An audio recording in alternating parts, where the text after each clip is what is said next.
हरे कृष्णा। मैं हूँ रुक्मदास ISKCON Nairobi से आप सबको प्रणाम और श्री प्रभुपाद की जय।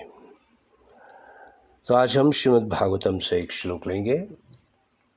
तीसरा स्कंद 15वें अध्याय, श्लोक संख्या है 43।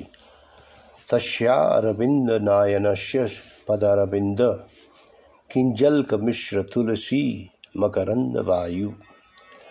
अनुवाद इस तरह है कि जब वो सुगंध आई तुलसी के पत्ते की जो भगवान के चरण में लगे हुए थे, और ये सुगंध जब इन ऋषि मुनियों के नाक में प्रवेश किया तो पूरा शरीर उनका बदल गया, यहाँ तक कि मन भी बदल गया। और वो लोग भूल चुके कि भगवान निराकार है, क्योंकि जब उन लोग ने भगवान को साक्षात देखा तो ये हुई असर।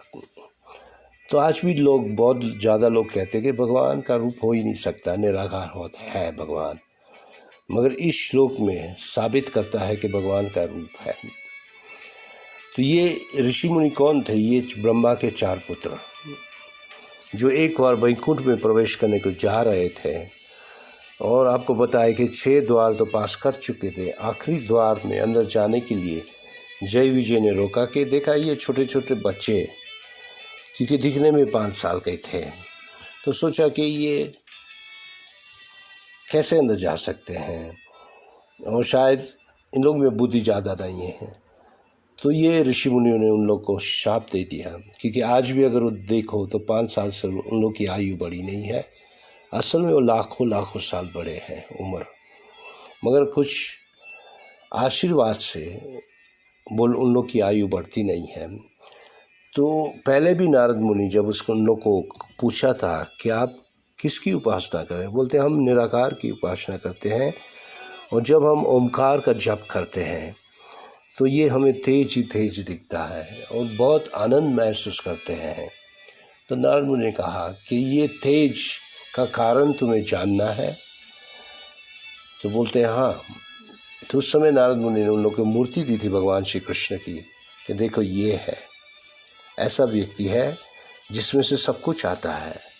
वो लोग मानने के लिए तैयार नहीं थे, फिर भी भगवान ने कहा, नारद मुनि ने कहा था कि उसके पाँव पे या इस मूर्ति के चरण पे अगर पूजा करनी है तो तुलसी लगाना चाहिए पूजा के अंत में। तो उन लोग ने शुरू किया था, मगर आज स्थापित हो गया कि भगवान निराकार नहीं है, क्योंकि जब शाप दिया तो उस समय भगवान गेट के बाहर आए, गेट के करीब आए वैकुंठ के, और उसके चरण की सुगंध इतनी सुंदर थी क्योंकि वहाँ तुलसी लगी हुई थी, और तुलसी से सुगंध उन लोग पहचान गए कि यही वो है जो नारद मुनि कह रहे थे। उसे देख के उन लोग का मन एकदम पिघल गया, और उन लोग का शरीर में रोमांच उत्पन्न हुआ।